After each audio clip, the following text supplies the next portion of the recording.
Hello student, welcome to our Mastura classes. आज मैं आपके लिए लेकर आई हूँ एनसीईआरटी क्लास 8 साइंस चैप्टर 14। जो हमारा चैप्टर 14 है वो क्या है? विद्युत धारा के रासायनिक प्रभाव। आज हम जानेंगे कि विद्युत धारा के रासायनिक प्रभाव कैसे होते हैं। आपके अभिभावकों ने संभवतः आपको यह भी चेतावनी दी होगी कि गीले हाथों से किसी भी विद्युत साधित्र को ना छुए। परंतु क्या आप जानते हैं कि गीले हाथों से किसी विद्युत साधित्र को छूना क्यों खतरनाक है? हम पहले ही सीख चुके हैं कि जो पदार्थ अपने से होकर विद्युत धारा को प्रवाहित होने देते हैं वे विद्युत के सुचालक होते हैं, यानी अच्छे चालक होते हैं। इसके विपरीत जो पदार्थ अपने से होकर विद्युत धारा को आसानी से प्रवाहित नहीं होने देते वे विद्युत के हीन चालक होते हैं। कक्षा छठी में यह जांच करने के लिए कि कोई पदार्थ अपने से विद्युत धारा को प्रवाहित होने देता है या नहीं, हमने एक समपरिक्षित्र बनाया था। क्या आपको याद है इसे सुनिश्चित करने में समपरिक्षित्र ने हमारी किस प्रकार सहायता की थी? हमने देखा था कि धातुएं जैसे तांबा, एल्यूमीनियम विद्युत चालन करते हैं, जबकि कुछ पदार्थ जैसे रबड़, प्लास्टिक तथा लकड़ी विद्युत का चालन नहीं करते। तथापि अभी तक हमने समपरिक्षित्र टेस्टर से केवल उन पदार्थों की जांच की थी जो ठोस अवस्था में थे। लेकिन द्रव के प्रकरण में क्या होता है? क्या द्रव भी विद्युत चालन करते हैं? आइए ज्ञात करते हैं।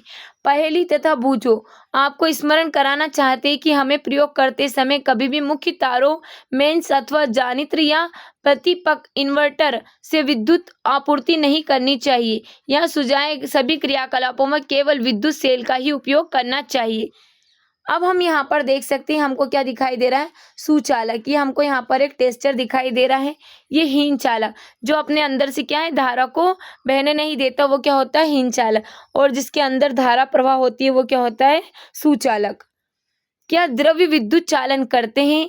यह जांच करने के लिए कि द्रव्य अपने से होकर विद्युत धारा को प्रवाहित होने देते हैं या नहीं, हम उसी समपरिक्षित्र का प्रयोग कर सकते हैं। तथापि अब हम सेल के स्थान पर बैटरी का उपयोग करेंगे। समपरिक्षित्र का उपयोग करने से पहले हम भी यह भी परीक्षण करेंगे कि वह कार्य कर रहा है या नहीं।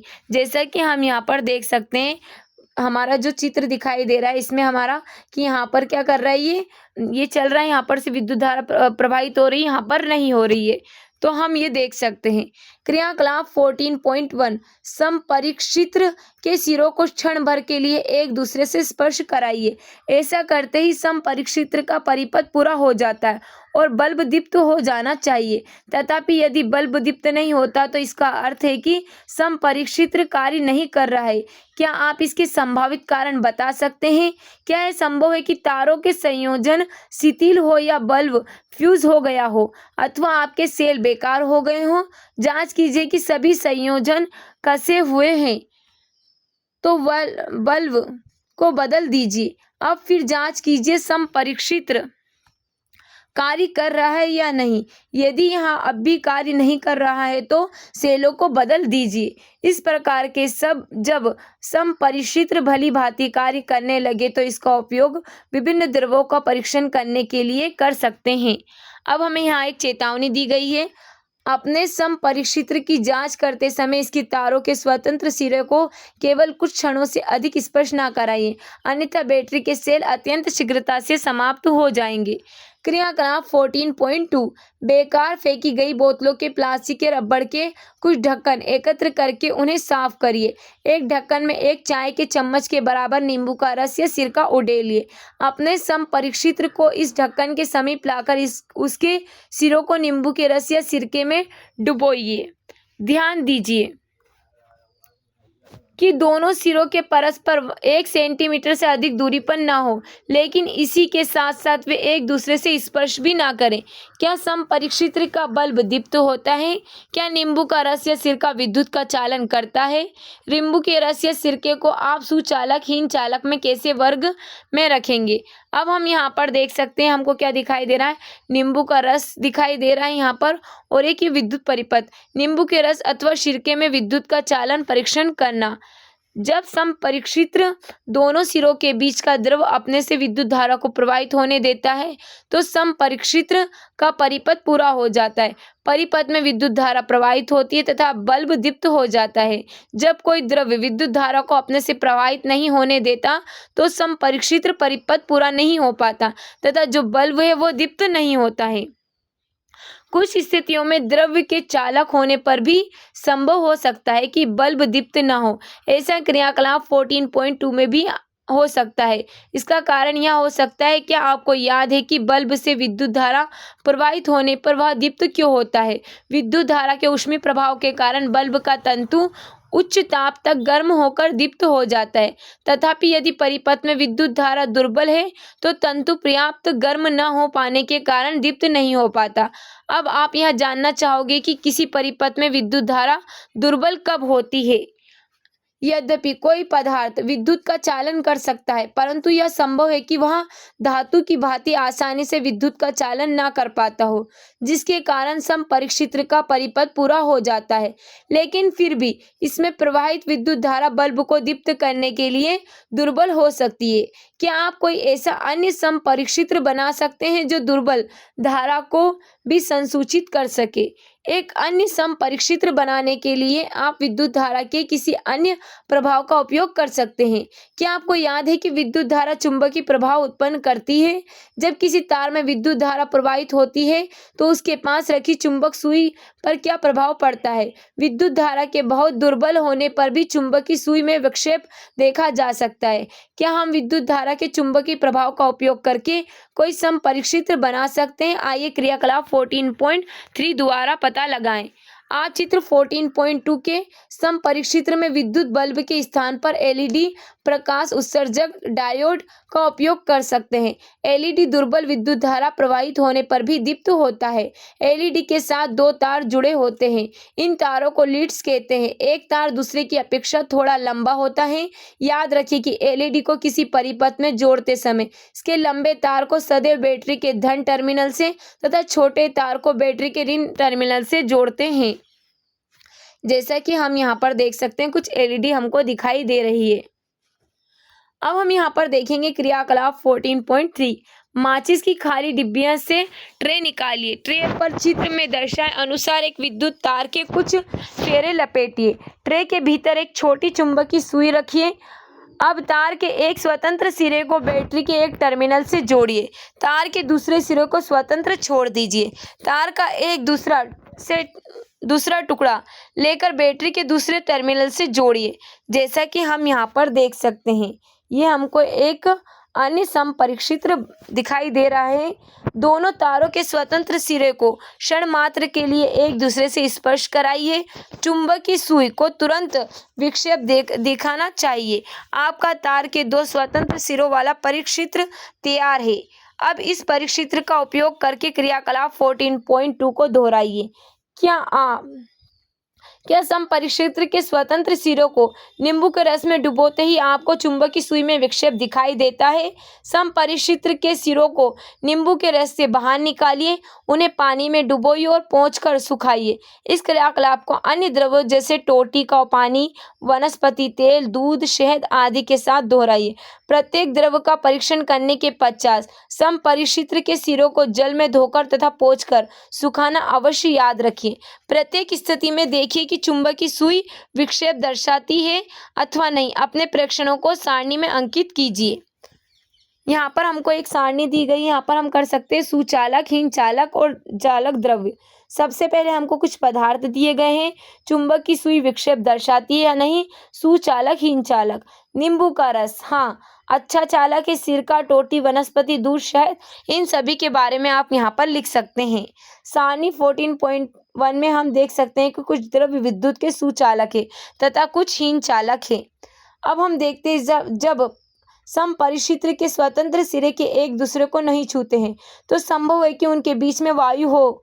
पहेली को ज्ञात है कि वायु विद्युत की हीन चालक है, परंतु उसने यह भी पढ़ा है कि त्वरित के समय वायु से विद्युत धारा प्रवाहित हो जाती है।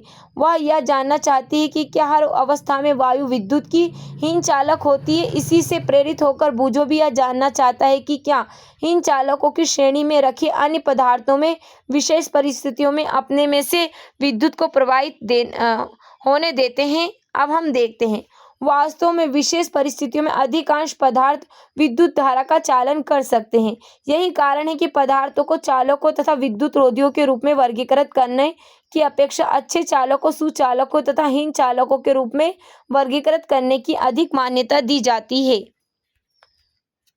हमने टोटी के पानी द्वारा विद्युत चालन का परीक्षण किया है। आइए अब आसुत जल द्वारा विद्युत का चालन परीक्षण करते हैं।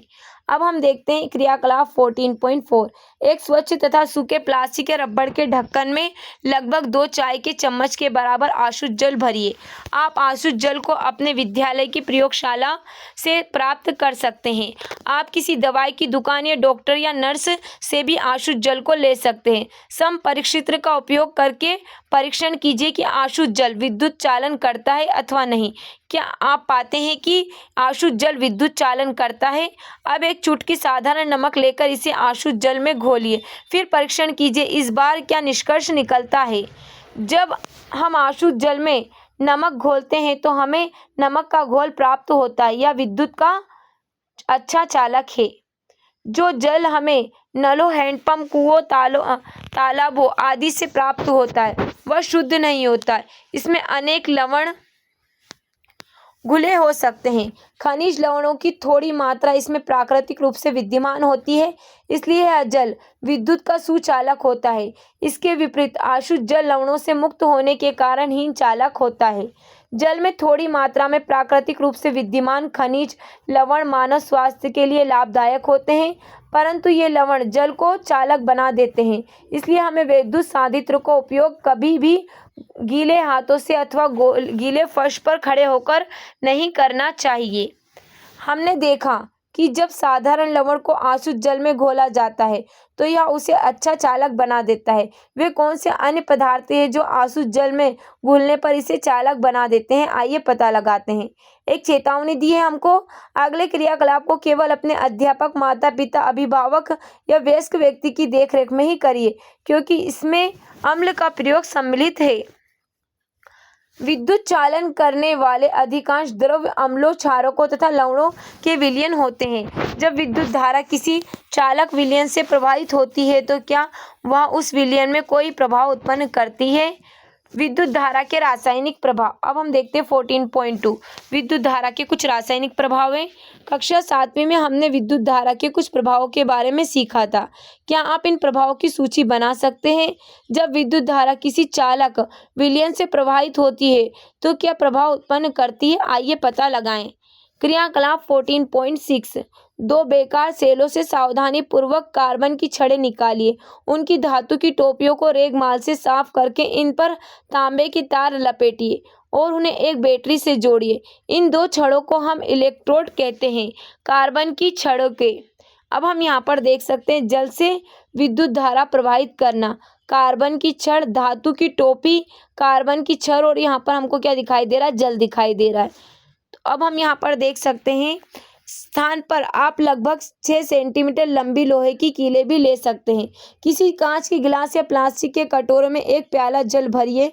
जल को और अधिक चालक बनाने के लिए इसमें एक छोटा चम्मच भरकर साधारण नमक या नींबू के रस की कुछ बूंदें मिलाइए। अब इस विलयन में इलेक्ट्रोड को डुबोइए। यह सुनिश्चित कीजिए कि कार्बन की छड़ों की धातु की टोपियों जल से बाहर रहे। 3 से 4 मिनट तक प्रतीक्षा कीजिए। इलेक्ट्रोड को ध्यानपूर्वक देखिए। क्या आप इलेक्ट्रोडों के समीप किसी गैस के बुलबुले देख पाते हैं?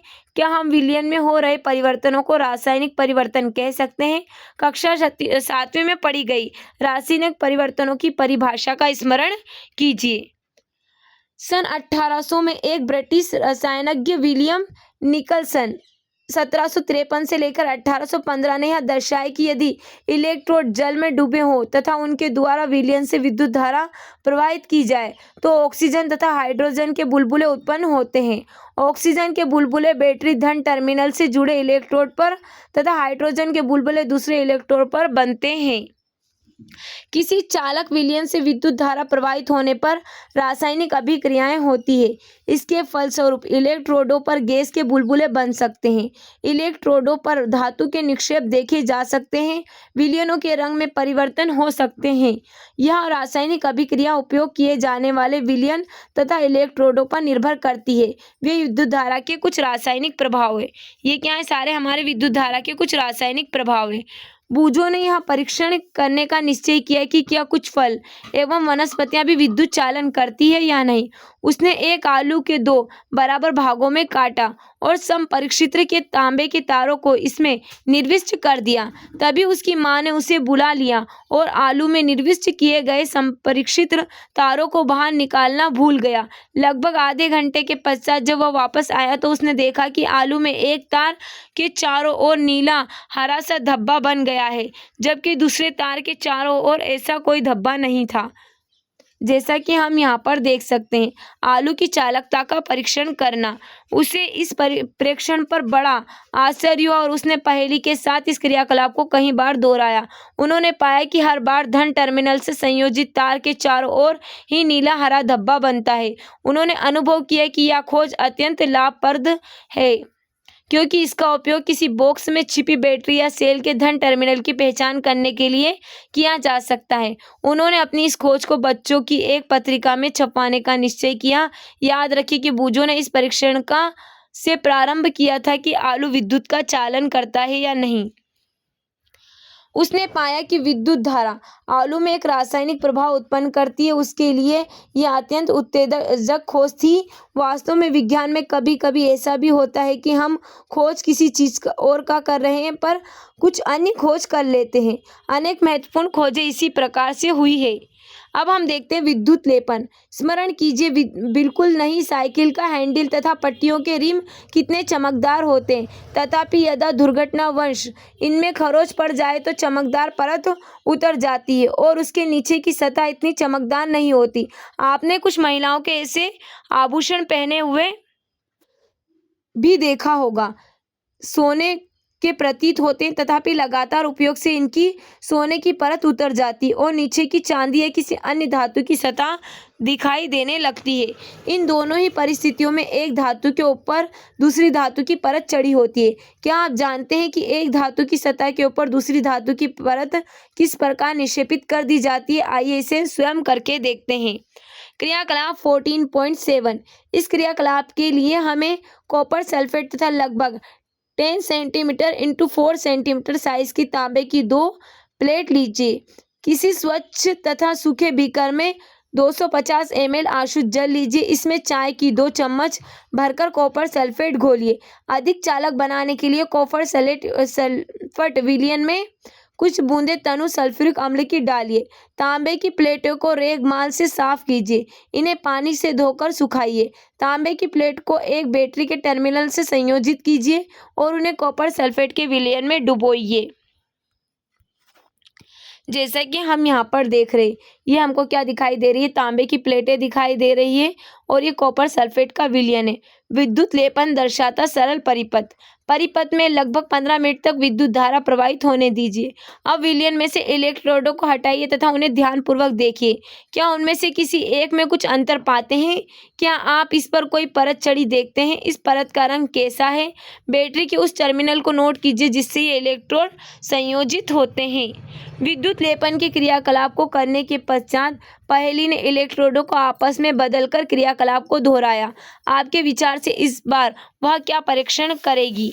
जब कॉपर सल्फेट विलयन में विद्युत धारा प्रवाहित की जाती है तो कॉपर सल्फेट कॉपर तथा सल्फेट में वियोजित हो जाता है। स्वतंत्र कॉपर तांबा बैटरी के ऋण टर्मिनल से संयोजित इलेक्ट्रोड की ओर आकर्षित होता है तथा उस पर निक्षेपित हो जाता है। लेकिन विलयन से कॉपर के क्षय की पूर्ति कैसे होती है? दूसरे इलेक्ट्रोड से जो तांबे की प्लेट से बना है, समान मात्रा में कॉपर विलयन में घुल जाता है। इस प्रकार विलयन से जो कॉपर कम हुआ वह विलयन में पुनः स्थापित हो जाता है और यह प्रक्रिया चलती रहती है। इसका अर्थ हुआ कि विद्युत लेपन प्रक्रिया में एक इलेक्ट्रोड से कॉपर दूसरे इलेक्ट्रोड पर स्थानांतरित हो जाता है। अब हम देखते हैं बूझो को तांबे की केवल एक प्लेट ही मिल पाई, इसलिए उसने क्रियाकलाप 14.7 को तांबे की प्लेट के स्थान पर कॉपर की छड़ को बैटरी के ऋण टर्मिनल से संयोजित करके किया। उसे कार्बन की छड़ पर तांबे की परत चढ़ाने में सफलता प्राप्त हो गई। अब हम देखते हैं विद्युत धारा किसी पदार्थ पर किसी वांछित धातु की परत निक्षेपित करने की प्रक्रिया को विद्युत लेपन कहते हैं। यह विद्युत धारा के रासायनिक प्रभाव का एक सर्वाधिक सामान्य उपयोग है। विद्युत लेपन अत्यंत उपयोगी प्रक्रम है। उद्योगों में धातु की वस्तुओं पर किसी धातु की पतली परत विलेपित करने के लिए इसका व्यापक रूप में उपयोग किया जाता है। विलेपित किए जाने वाली धातु की परत कुछ ऐसे वांछित गुण होते हैं जो उस वस्तु की धातु में नहीं होते जिस पर निक्षेपण किया जाता है। उदाहरण के लिए अनेक वस्तुएं जैसे कार के कुछ भागों, स्नानघर की टोटी, गैस बर्नर, साइकिल का हैंडल, पहियों के रिम आदि का क्रोमियम लेपन किया जाता है। अब हम देख सकते हैं क्रोमियम चमकदार दिखाई देता है, यह संक्षारित नहीं होता, यह खरोंचों का प्रतिरोध करता है। तथापि क्रोमियम महंगा तथा किसी पूरी वस्तु को क्रोमियम से बनाना आर्थिक दृष्टि से व्यवहारिक नहीं होता, इसलिए वस्तु को किसी सस्ती धातु से बनाया जाता है और इस पर केवल क्रोमियम की परत ही निक्षेपित कर दी जाती है। आभूषण बनाने वाली सस्ती धातुओं पर चांदी तथा सोने का विद्युत लेपन करते हैं। यह आभूषण देखने में चांदी या सोने के प्रतीत होते हैं, लेकिन वास्तव में अपेक्षाकृत बहुत सस्ते होते हैं। अब हम देख सकते हैं कुछ विद्युत लेपित वस्तुएं हम यहाँ पर देख सकते हैं। ये हमको क्या दिखाई दे रहा है? यहाँ पर एक गाड़ी दिखाई दे रही है जिसका हमको यहाँ पर पहिया दिखाई दे रहा है। इसमें क्या है? यहाँ पर हम देख सकते हैं कार दिखाई दे रही है। यहाँ पर हमें कुछ बर्तन और साइकिल वगैरह हमको सब कुछ दिखाई दे रहा है। खाद्य पदार्थों के भंडारण के लिए उपयोग किए जाने वाले टीन के डिब्बों में लोहे के ऊपर टीन का विद्युत लेपन किया जाता है। टीन लोहे से कम क्रियाशील होते हैं, इस प्रकार खाद्य पदार्थ लोहे के संपर्क में नहीं आते और खराब होने से बच जाते हैं। पुलों तथा स्वचालित वाहनों को प्रबल बनाने के लिए लोहे का उपयोग किया जाता है, तथापि लोहे में संक्षारित होने तथा जंग लगने की प्रवृत्ति होती है, अतः इसे संक्षारण तथा जंग लगने से बचाने के लिए लोहे पर जिंक की परत निक्षेपित कर दी जाती है। विद्युत लेपन कारखानों में उपयोग किए जा चुके विलयनों का निपटारा किया जाना भी एक मुख्य समस्या है। यह एक प्रदूषणकारी अपशिष्ट है तथा पर्यावरण संरक्षण के लिए इस प्रकार के प्रदूषकों के निपटारे के लिए विशिष्ट दिशा निर्देश दिए गए हैं। अब हम यहाँ पर कुछ प्रमुख शब्द देख लेते हैं। इलेक्ट्रोड, विद्युत लेपन, सुचालक, एलईडी, हीन चालक। इन सभी के अर्थ हमने अच्छे से समझ लिए हैं। अब हम देखते हैं आपने क्या सीखा। कुछ द्रव विद्युत के सुचालक होते हैं तथा कुछ हीन चालक होते हैं। विद्युत चालन करने वाले अधिकांश द्रव्य अम्ल, क्षारकों तथा लवणों के विलयन होते हैं। किसी चालक द्रव्य में विद्युत धारा प्रवाहित होने पर रासायनिक अभिक्रिया होती है, इसे विद्युत धारा का रासायनिक प्रभाव कहते हैं। विद्युत धारा द्वारा किसी पदार्थ पर वांछित धातु की परत निक्षेपित करने की प्रक्रिया विद्युत लेपन कहते हैं। अब हमें यहाँ पर कुछ क्वेश्चंस दिए गए हैं। इन सभी क्वेश्चंस के आंसर आप कमेंट बॉक्स में कमेंट करना। उम्मीद है जो हमारा आज का चैप्टर आपको अच्छा लगा।